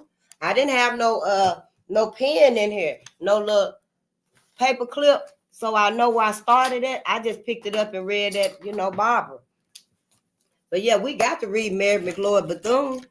As soon as we learned about her, and I left, when I came home that night, I had this pencil. Mary sent us this pencil, telling me, yeah, keep doing what you're doing. Mary had to write on leaves. She started her school with $1.50. Mary left from down south. I don't know where it was at. It's probably going to tell us right here. Mary left from down south and went up north and started her school with $1.50. Right now, Mary got statues of her. Mary got schools and centers, Yes. Fannie Lou Hamer do too. We done let it all run down. Honey, we got work to do. Sure do. Mary McLeod Bethune. And look at her. The likeness. That's Mary McLeod Bethune. Yeah, I ain't never cutting my hair no more, honey. Sure ain't. Born July the 10th, 1875 in Maysville, South Carolina. And she died May the 18th, 1955 in Daytona Beach, Florida. I leave you finally a responsibility to our young people. You hear that? To our young people. Our children must never lose their zeal for building a better world. We got to help our babies start building. We are the only ones that can ignite their imagination, their creativities, their genius intellect, their cosmic gifts and talents that they were given. We about the only ones that can and will right now ignite that creative spark in them. There are some exceptions to the rule, because we have some very trusting and loving and waiting for, our government are waiting for that spark. And there are some John Brown men's mindsets. I hope so. I truly do. Hope that somebody in white America, because that's who we talking about, white America, yeah, we know other people did they dirt too against Black America. We're going to find out too. But right now, racial violence in the United States, we know we talking about white people and Black people. We know who we talking about, but yeah, I digress though, In 1904, Mary McLeod Bethune rented a cottage in Daytona Beach, Florida, filling it with cast-off furniture and makeshift supplies. Told you, makeshift supplies. This determined educator started her own school for girls when many areas of the country had no schools for African Americans, especially the girls. Especially the girls. At first, Mary and her students sold sweet potato pies and solicited donations from area businesses, churches, and clubs to help fund her school. Encouraged by fellow educator Booker T. Washington, she reached out to such national figures such as John D. Rockefeller, who donated generously. Armed with dogged determination, incredible organizational skills, and unwavering faith, Mary McLeod Bethune guided her students and faculty as her school grew. Just like Marva Collins. Yes. Honey, she put her tenants out of the upstairs part of their house and stuff, knocked the wall down. Her husband put in a doorbell and everything. The kids went out and got books from schools that was closing. He went and got desks, chairs, all kind of stuff, from schools that was closing in the area and stuff, and they took them things home and made her one-room school. Yes, we can do this. We got to do this. Yes, I know. Mary guided her students and faculty as her school grew. In 1923, it merged with the Cookman Institute, and in 1931 was named Bethune-Cookman College in recognition of Mary's leadership and direction. Today, Bethune-Cookman University is a highly regarded historically Black college and university. It's a HBCU. For a long time, I didn't know what HBCU meant.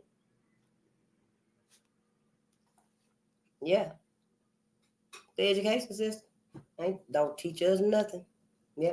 The 15th child of former slaves. 15! The 15th child of former slaves. Mary was born in 1875 on a farm near Maysville, South Carolina. When she was 10, she enrolled in a one-room school where she learned how to read. Later, she attended Scotia Seminary in North Carolina and the Moody Bible Institute in Chicago. Mary taught at a number of schools, including the Haynes Institute for African Americans in Augusta, Georgia, founded by pioneering educator Lucy Craft Laney, who inspired Mary to follow in her steps. I think we got a Lucy Craft Laney here. If on my way to work, I'm going to drive by there and see if that's what it is. If it is, I'll let you know. After her school grew, Mary became a national leader on issues related to civil rights, education, women, and young people. She served as president of the prestigious National Association for Colored Women, National Association of Colored Women's Clubs, and founded the National Council of Negro Women. She founded that. See, these right here are lessons to teach our babies. Not only to teach them, but it'll give them insight. It'll give them focus and interest. But what's that about? What can I do? It might resonate with them. But even if it don't resonate with them, that they would want to take that course, that arrow, that way in life, it still sparks a creation, a knowledge. It's still knowledge for them to know. Everybody ain't gonna want to be a teacher. Yeah, that's it. Everybody ain't gonna want to be a teacher. Everybody ain't gonna want to sit up here and read. Some of us got a hard time reading. We still stuttering. You hear me stuttering, and I fairly like to read. But, everybody ain't going to want to be, everything that's presented at that time and stuff. Somebody might want to be a singer like Nina.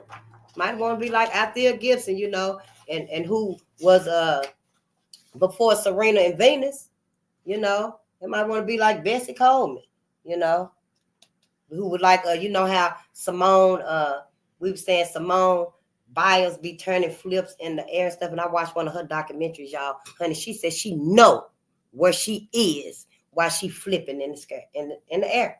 She knows exactly where she is. Isn't that amazing? Some of us are actually walking. I walked my whole life, my whole young life up to my adulthood, and fell in every hole that was right there in front of me. And she up here flipping in the sky with her gymnastics and stuff, honey, drawing out names. If you look at it, and it looked like she doing a figure four flip down to the mat and stuff. But honey, she done drew out Mary McLeod Bethune name. Well, the same way with Bessie Coleman. She was up in the sky in the airplane, and she was just creating, writing in the sky with an airplane. But she knew where she was at. If that ain't cosmic, honey, I don't know what is. See, we got to learn. We got to think. I promise you it'll be worth it. Yeah. All right, so let's read. As her school grew, Mary became a national leader on issues related to civil rights, education, women, and young people. She served as president of the prestigious National Association of Colored Women's Clubs and founded the National Council of Negro Women. She organized the fight against school segregation and inadequate health care for Black children with the support of the women's clubs. As the director of Negro Affairs at the National Youth Administration, a federal agency, she was the highest ranking African American woman in government during the administration of President Franklin D. Roosevelt. She was the highest paid. Yes, she was, honey. And it said it was other African American women in there, but she was the highest paid. Mary. Yes. We're going to find out who them other African American women was too. See, all these right here is lessons. Yes. From humble beginnings, Mary became one of the most powerful and influential African Americans in the United States. And that's what we got to do. This is how we got to teach. We got teachers to be our models. They started with a little nothing, so can we. Oh, my ancestors. Look at Katherine Johnson. Look at Katherine Johnson, y'all. Y'all remember the movie Help? Not the movie. Was that the movie? No, that wasn't the Help. What was it? You know. Yeah. It's going to tell about it right here. Because, see, this is who we got at home. This is who our babies are. You know. Yeah, you got a little math genius right there. And please tell them, what they call it, internet auntie or something like that, need help. Yeah, they're going to have to go ahead and get their stuff together. Because I want to know, how do we get in these Tesla cars? If don't nobody else try to open that door up and get you up out of that Tesla car, I will. Yeah. We're going to have to help each other, y'all. We can't sit here and let ourselves be, accosted and assaulted like in the past. We're going to have to care about each other. We're going to have empathy for each other. At any point now, the way things is going here, I don't know where it's going to happen. That you're going to see everybody and their mama out there beating Black men down in the street. Somebody beating some Black man. And don't you walk up talking about, well, what did he do? That shit is irrelevant. You need to help your brother. Katherine Johnson, born August the 26th in 1918 in White Sulphur Springs, West Virginia. Ooh-wee. That scared me just looking. Y'all look at the math behind her. Look at the math behind. Can I get the where the hell is the thing? Can y'all see that math behind her? Honey, I'm anxious just looking at it. I'm having anxiety. Oh, what is this talking about? You see that behind her head, that circle with that arrow going up and the arrow going to the side, like, Yes. Yeah, there, see? I can't do it. Oh, I can't even look at it. Yeah, it just gives me anxiety and stuff. Because I didn't learn that. Katherine Johnson. We needed to be assertive as women. In those days, assertive and aggressive, and the degree to which we had to be that way, depended on where you were. I had to be. See, she had to be. Especially, in the movie and stuff, them white folks didn't spare her no mercy. So she had to be assertive, and aggressive to let them know, no, I'm not here to, for you to feel like, yeah, you can exert your, abuse your power over me. I'm here because I'm smarter than all y'all motherfuckers. Yeah. Oh, yeah. I cuss and y'all curse. All y'all telling each other good morning, be less you. I pray for you. All of that and stuff. So, just because I said the cuss word, cuss, C-U-S-S, I do cuss. I try not to all the time, but I'm trying to quit smoking cigarettes more than I'm trying to quit cussing. And I'm doing pretty good. Yep, I ain't had none. I had a little piece of a butt. I gave somebody a ride, y'all, and they left that little butt in my car, and I took that little butt and smoked a little piece of that cigarette, and threw it on out the window. Yep, but yeah, I'm still working on it, but just don't give up. Just whatever you doing, just keep striving. You know? Yeah.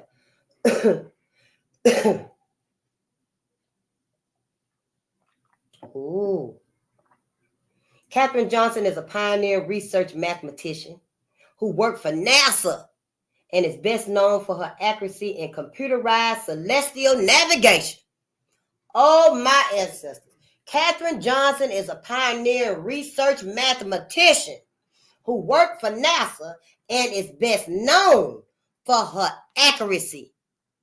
Her accuracy. Now, that's a big brain. That is a big brain. Y'all check this out. Known for her accuracy in computerized celestial navigation. I don't know. Celestial means the skies, the solar system, the cosmos. Navigation means to get through it, to navigate it. Computerized, I guess she was able to, compute it in her head and put it on the computer, and so everybody else can understand it.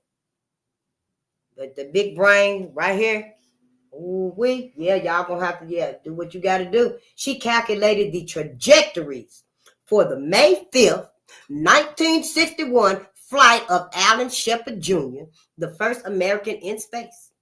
And her calculations were critical to the success of the 1969 Apollo 11 flight to the moon, the beginnings of the space shuttle program, and beyond. Wow, you see that? Do you see that? Katherine Johnson. Somebody name your baby after Katherine. Yes.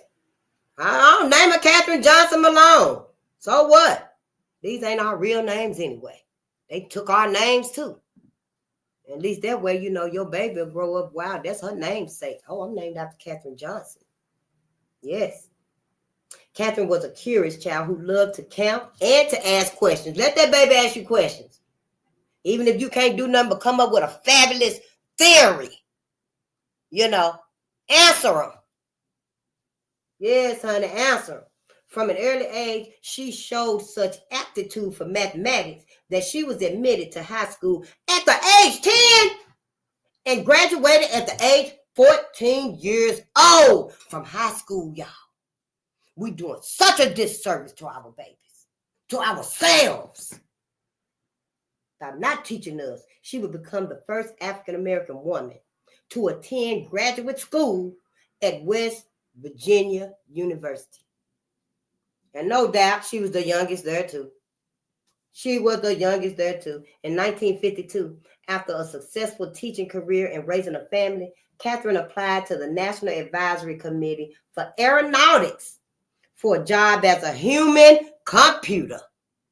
Yes, we seen the movie as a human computer, honey. Now, see the other women that was in this, that applied to this class right here and stuff. See, when the black women went there and stuff, they acted like, oh, the black women just gonna be there to maybe dust the computers and, sweep the floors and, maybe come and, oh yeah, you need some filling paper for your printer. Well, here you go. Oh no, honey. Black women right now, today, when they got in their space where they were supposed to be, they dominated everything. It would have never happened. It wouldn't have never been successful happening. See, the cosmos know. Just like Sarah Rector. Sarah ended up, they thought they gave them barren land that wasn't no good, land that wouldn't even grow a cactus. But honey, if it is, that was all it was going to grow, was a cactus. But honey, Sarah ended up with the land that had everything on it. Sarah was the richest little black girl in America.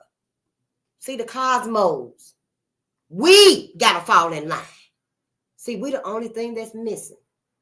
Because we ain't calling on who we need to call on. We calling on a cat. We need to call on a dog. Thank your ancestors. Yes. And then it said, let's read. At this precursor to NASA, she did calculations for Langsley's guidance and navigation department, analyzing such topics as gust alleviation for aircraft. You know how to gust the wind? Yeah. She was analyzing such topics as gust alleviation for aircraft, the author of more than 25 papers, not pages, 25 papers in this field. Okay? She fought for the right to participate in editorial review meetings, which no woman had previously attended. No woman, because their ass couldn't cut it. Their ass didn't have the gifts to go that far. The black woman did. The black woman was the first woman.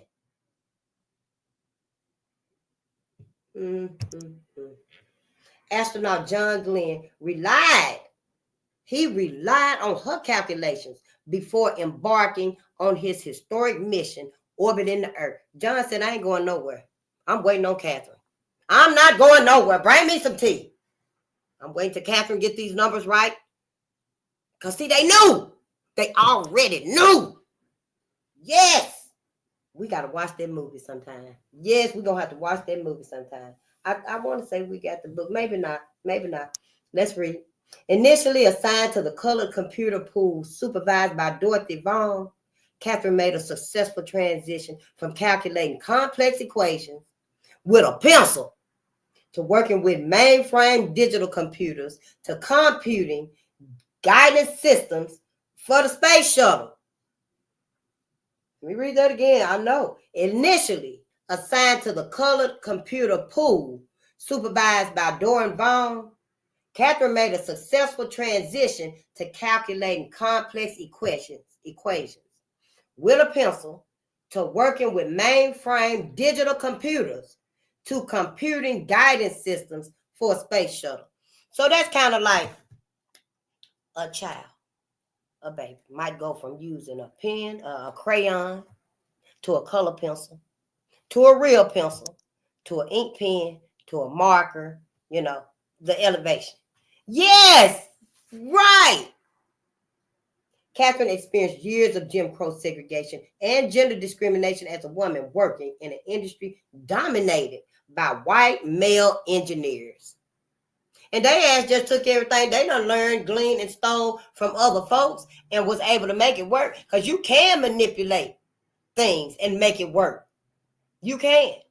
But to make it work for the best that is meant to work, only the one designed will be put in place for that. Yeah. I ain't really taking nothing away from them. I did say they made it work, but the one that was designed to make it work how it was supposed to work had to come on the scene, and that was Catherine. Well, then why did they do it before Catherine came along then? How come it didn't happen before Catherine came along? So, yeah, like I was saying, Catherine experienced years of Jim Crow segregation and gender discrimination as a woman working in an industry dominated by white male engineers.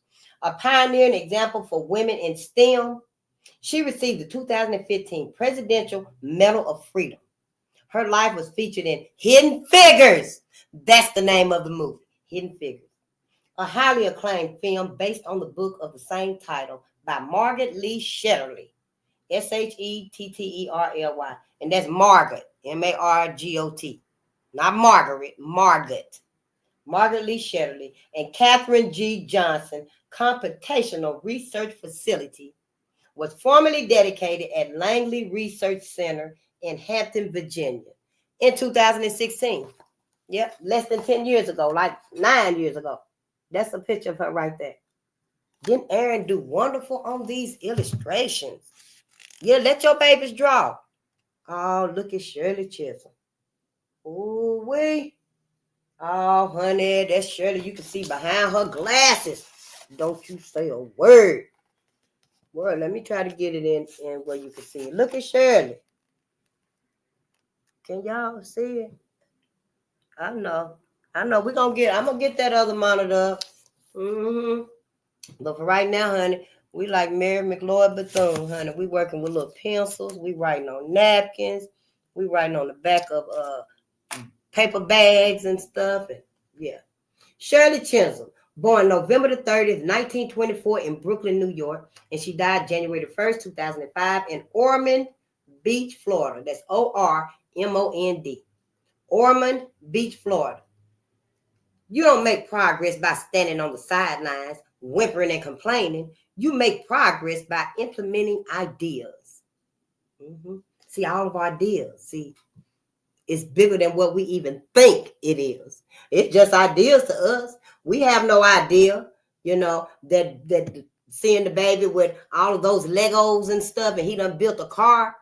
We have no idea that he gonna be the one to realize and tell you, oh yeah, to get out of the Tesla car, you do such and such. It's gonna be so simple to him. It's gonna be so simple to him. So yeah, we gotta implement ideas. Talk about our ideas. Yes. Throughout her life, Shirley Anita St. Hill Chisholm was keenly aware of the dual obstacles of being Black and a woman. But those obstacles never stopped her. In 1968, she became the first Black woman elected to the United States Congress. And in 1972, she was the first to run for the highest office in the land when she sought the Democratic nomination for President of the United States. Yeah, Shirley's mother was a seamstress in Barbados, and her father was a domestic worker in Guyana, Guyana. They both immigrated to Brooklyn, where they raised 4 daughters. Shirley, the oldest, was an excellent student and won prizes for her debate skills at Brooklyn College. While studying for her master's degree, she taught in a nursery school. Later, she became a director of daycare centers in Brooklyn and Lower Manhattan, where she developed a keen understanding of child welfare and early education issues. Advocating for children led Shirley to the world of politics. She worked with the League of Women Voters, the Urban League, and the Democratic Party. In 1964, she was elected to the New York General Assembly. And in 1968, she launched a campaign for the United States House of Representatives to represent Brooklyn's 12th congressional district. Shirley served until 1983. While there, she championed bills for equal employment opportunities. Ooh, the Civil Rights Act that was just revoked. Yeah, same thing. She built alliances with women's group and people of color, fought for improved services for women and children, and she protested the country's involvement in the Vietnam War. And Muhammad Ali did too. Shirley's determined spirit paved the way for others, including women and minorities. When she died in 2005, she left a tremendous legacy of educational and governmental service. In November 2015, she was posthumously awarded the Presidential Medal of Freedom by President Barack Obama. Shirley's campaign slogan when she ran for president, "Unbought and unbossed," aptly described the woman known to many as Fighting Shirley. Look at her. Look at Fighting Shirley. Yeah, honey, she said she is unbothered and unbossed. Sure will you sit your ass down. Yes, honey. Oh, Aaron did a wonderful job. Oh, my, look at Lena Horne. Look at Lena Horne. I think this is going to be the last one. I ain't going to keep y'all all day, because you know I will. Lena Horne, born June the 30th, 1917 in Brooklyn, New York. And she died May the 9th in 2010 in New York, New York. I don't have to be a symbol to anybody.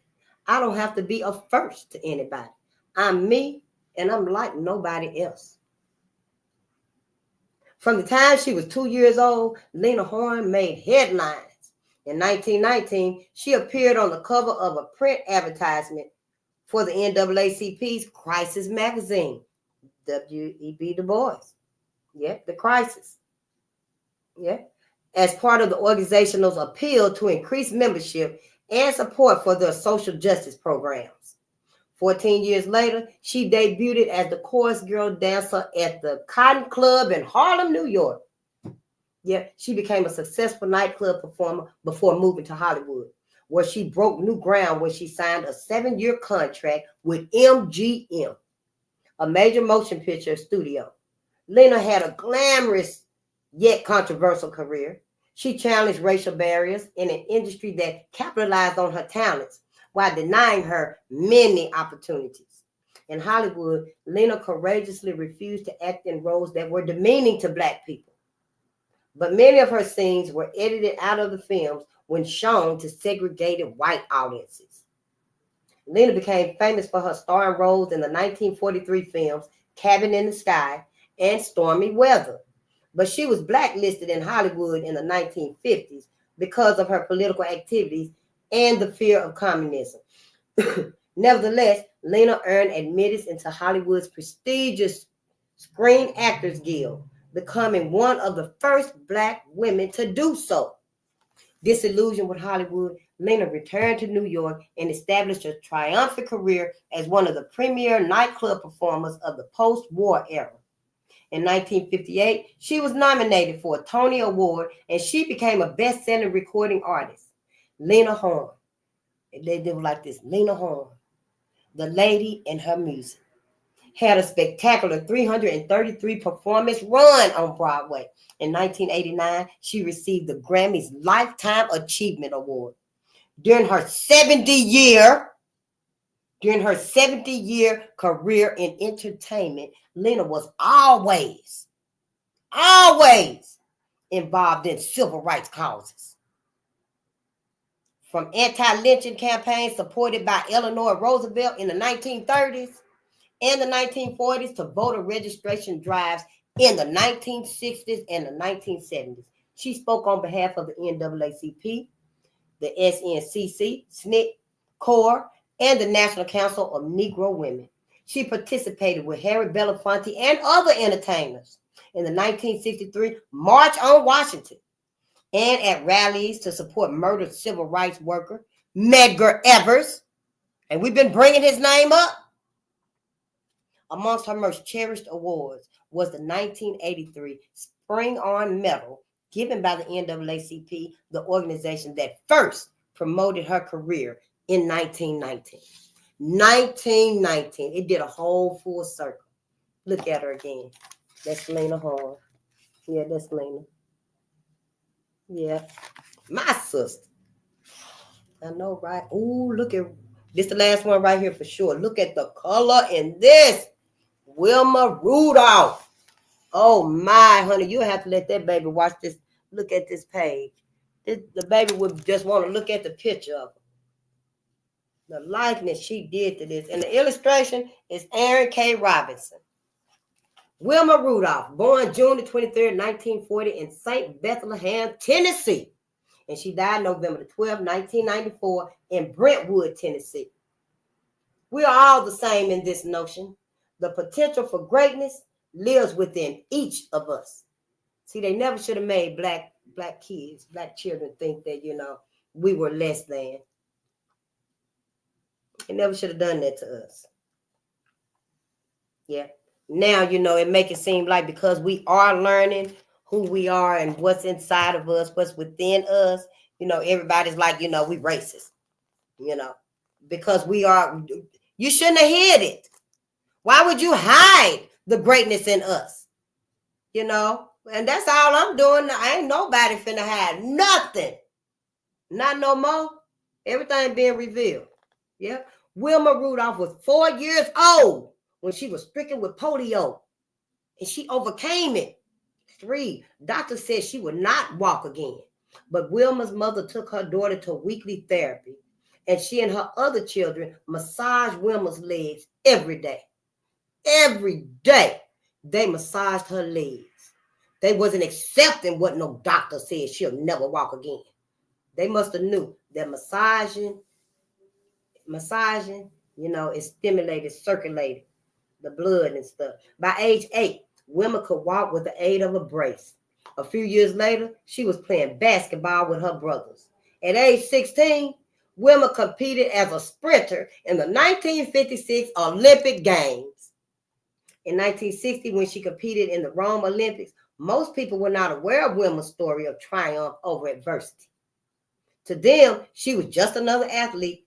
But when she became the first woman to win 3 gold medals in track, Honey, she received international recognition and was named Athlete of the Year by the Associated Press. Yeah, honey, Wilma came through there like they didn't even see her coming. They didn't even see her coming. Yeah, they thought she was still waiting back there. She done already came by. Yeah, that she just another. She just here. She made it. That's good. And before they know it, it was over and done with. It was already over and done with. Wilma Glodine Rudolph. Glodean. Glodine. Now imagine. Tell little Glow I said hi. You know, Glodine, beautiful name.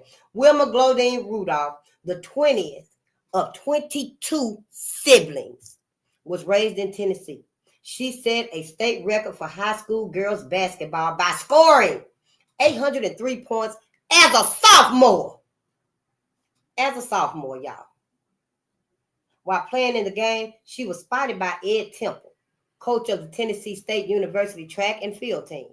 He recognized her natural athletic ability and invited her to train with his team, called the Tiger Bells, Tigerbells.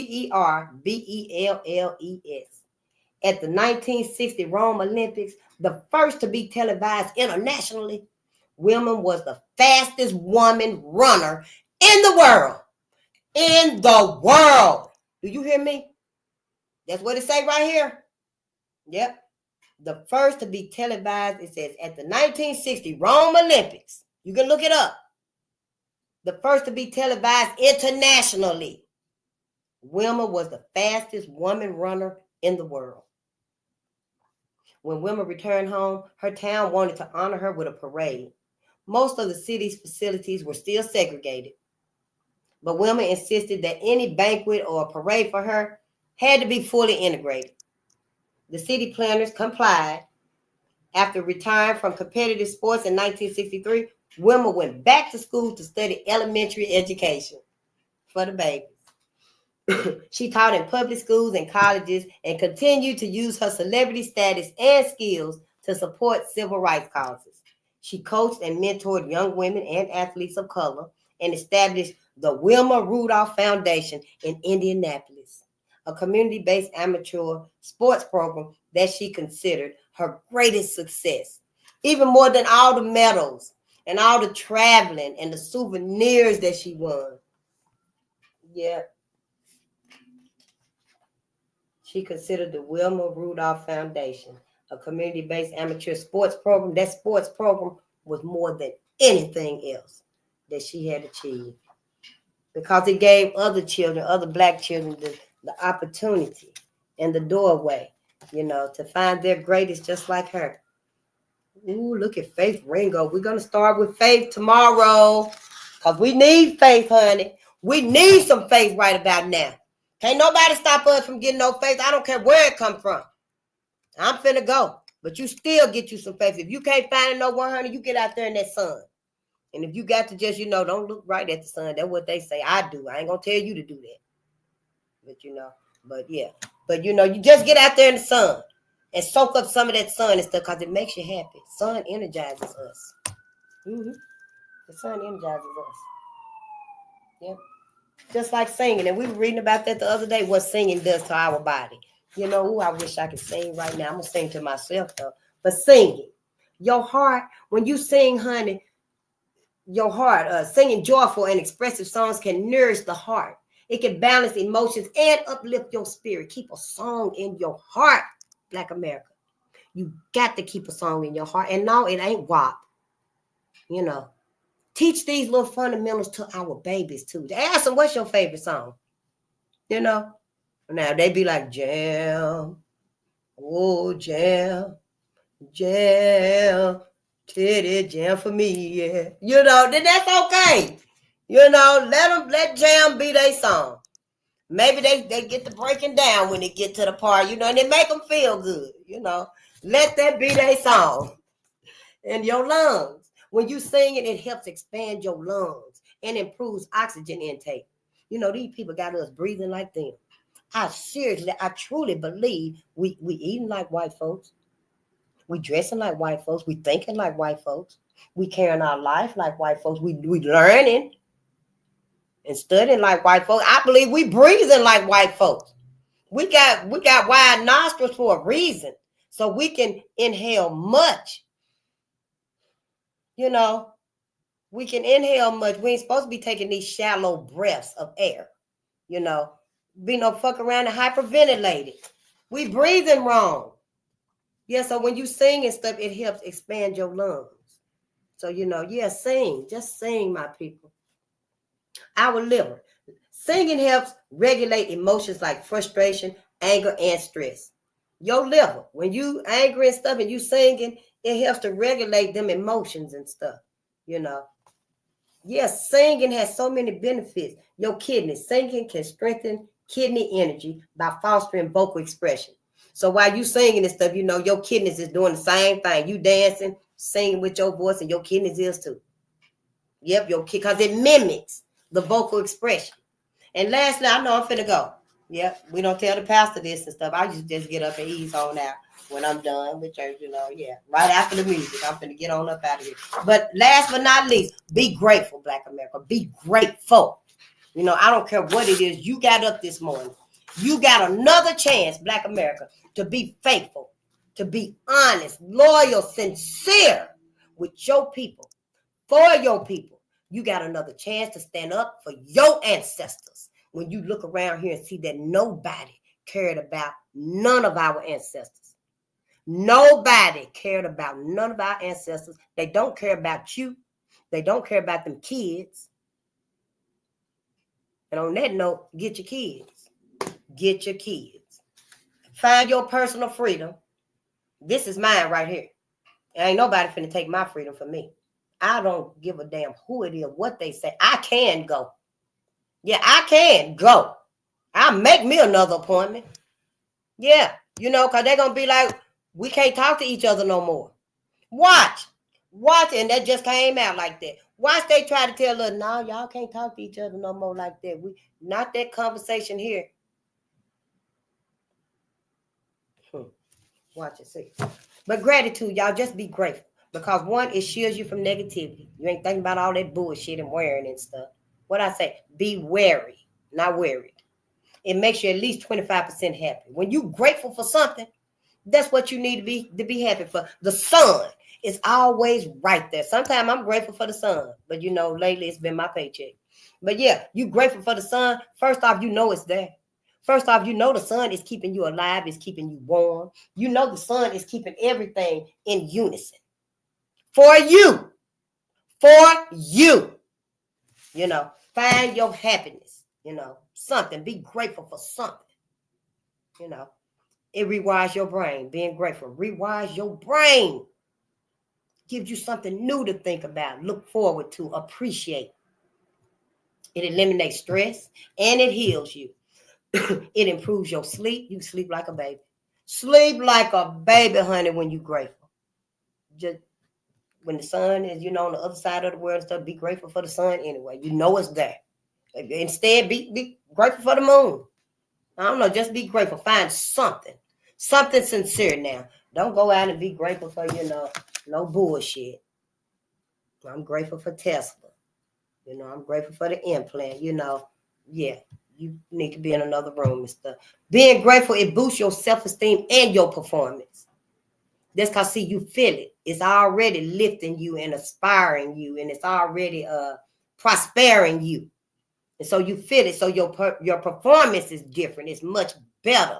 It's on point, you know. Yeah, and your self-esteem is risen because you got a new rewiring. Your brain is thinking differently. Your brain is looking, it's appreciating. It's seeking that abundance, more prosperity, and it's going to come. But you got to remain grateful. You got to be sincere in it. It enhances law of attraction. See, you being grateful, it's going to bring you some more stuff to be grateful for. Yeah, it's going to bring you some more stuff. Prosperity, abundance, opportunities, benefits, health, wealth, all of that. Claim it. It's yours. And it improves relationships. Your love of your life ain't got to go nowhere. Can't nobody entice the love of your life, be it your lover, your husband, your child, your mama, whoever. Once you giving them appreciation and gratitude, you Who else gonna come along and make them feel like, oh, the sun just shined on me better than you do? So yes, give gratitude to your loved ones and yourself. Forgive them. Forgive yourself, Black America. Yes, honey, this is all about us like it has been. It pains my heart that everybody done manipulated us, to their own means and held everybody in danger. Everybody in danger. Mankind and humanity in danger, And it is what it is. We got to look out for us now, though. We concerned about us now. Our sanity is on the line. I know this finna get rough out here. They done took everything back. They reneging everything. Reneging everything. All I can say is get your kids and grab the duct tape. We know how to, yep. They gonna renege and we gonna nig. Yep, we gonna rig it up. We just gonna have to not nig. Nig, that word came from, I was looking at the movie Passing. I must be meant to tell y'all this. I think I mentioned it before. And I watched it on YouTube and stuff. And the sister, she, they was from a little bit of town and stuff. And sister played as past, dyed her hair and everything, and married a rich, wealthy white man. He was a banker and stuff. And many years later, after she got 18 and graduated, she just disappeared. Didn't nobody know where she was at. But decades later, her friend, her childhood school friend, was uptown in Harlem, and she was shopping. And the one that passed, that dyed her hair and stuff, Clara, she was sitting across the room over there, and she noticed her. And sister that was sitting there, and she was like, oh, who is this white lady just staring at me and stuff? She looked around and thinking there was somebody else and stuff that she was looking at, but she was looking at her. And then she got up and came over and started walking toward her and stuff, because she recognized who she was. But see, they didn't know who Clara was, because Clara dropped off the face of the earth. When she passed as white, she couldn't let nobody find out that she was Black, of course. So, yeah. So she was talking to her. She sat down and stuff, and sister was like scared and stuff, like, who is this? But she didn't get up and leave and stuff, And then she sat down and she was like, you don't remember me, do you, Rainey? And she was like, no, she really don't have no dealings with white folks other than shopping or, like I be saying, working. So she was like, no. Then she laughed. and Rainey knew who she was. And she was like, Clara, is that you? And it was her motherfucking ass, y'all. Had been passing as a white woman for all that time and done got a little girl by this rich white man that she married. And he was a banker. So they talked for a few minutes and she was like, oh, we're staying here at this hotel, and invited her upstairs. So she went upstairs and they had some tea and stuff. Don't you know when his ass came home and he was like, oh, Nick, I see you have company. And Clara was like, oh, no, don't start all of that and stuff. Because, see, it was really getting on her nerves and stuff, him calling her Nig, because that was short for nigger, And he was laughing and stuff. And he was like, oh, tell your friend why I call you that. Tell her. And then he was like, well, I'll tell you. He was like, I told Clara, it seems like every year she gets darker every year. And I told her for long, I'm going to wake up and be next to a nigger. Something to that effect and stuff, And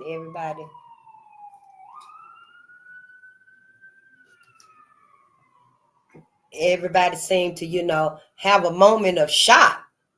Well, them two did. He didn't, because he didn't know. But Rainey started laughing, and Clara was laughing so hard, it was ironic to Clara. It was ironic to Clara that she did all of that running from her own people.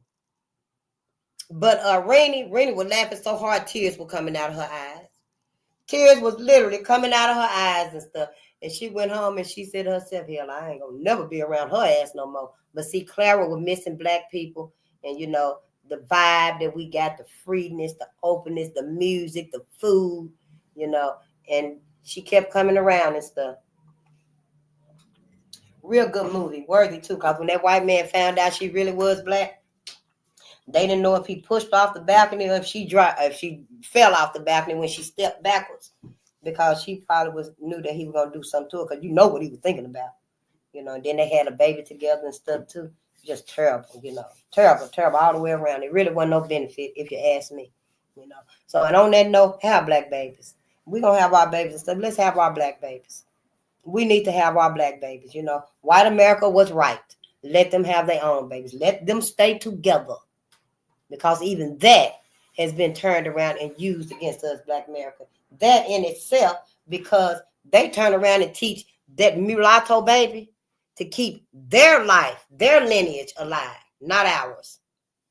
Everything that we have given and sacrificed and trusted with white America do the right thing with us, they haven't. The common white people that we mingle with out here, they haven't done the right thing by us, by our people. Yeah, you did marry brother and had a whole bunch of kids, and now you got grandkids. Y'all got a big old house and stuff. But what have you done for his people? His people. Y'all kids too, because I'm pretty sure y'all kids look black. Even if you do teach them to have that white mentality, you know, I'm pretty sure they look black and stuff. But, you know, all these excuses and stuff to make it, oh, it's not that. It wasn't that at all. Yes, it was. Yes, it was that at all too.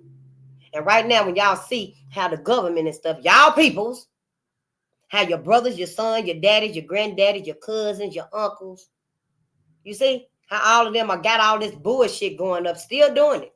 Whoever thought they were actually setting up to revoke the civil rights of 1965? Whoever thought they were actually thinking and planning a 920-page document that's really going to target black people? So really, what have you done for your spouse's people? You know, and with that, you know, I just say black people, have black babies. Find your way back to each other. Let's love and forgive us. You know, I don't know how to keep telling us this. Our ancestors fought so hard for us to be together, to not be lulled to sleep, to not be in some sunken place that they clawed their ways up out of there if they could. If they could. Some of them couldn't. A lot of them couldn't even get up out of them sunken places that they found themselves in because they were too deep. You know, and those of us that just didn't want to have no dealing with them, caught up in all of this stuff. Just black America, just do your due diligence. Love each other first. It's okay to you know, care about other people and love other people. I ain't got no harms against other people. Shit, I hope they ass live. Shit, live, but focus on you and your people. You procreate with you and yours. Yours seem to be fine. I'm concerned about my people. You know, if y'all asses was sincere with black America, then we wouldn't have this miscommunication of who's sincere, who's really sincere. Where's the love? Our ancestors been saying for decades that we ain't had no friends. So don't act like I'm the first one to come up here and say y'all asses manipulated us. You know, I already done said that I'm not politically correct, and I'm not going to be politically correct, because black America, you need to crash that whole bird. You should have been crashed that whole bird, got off of it, and started your own political party. The same way William Joseph Simmons manifested, or what did he do? He revived the KKK in 1915 up on Stone Mountain on Thanksgiving Day. Went up there with his speech. Think about that every time you got your turkey on Thanksgiving Day, too. Serve your meal on another day. Cook something else, matter of fact. You know. But the same time, all of this been going on, black America.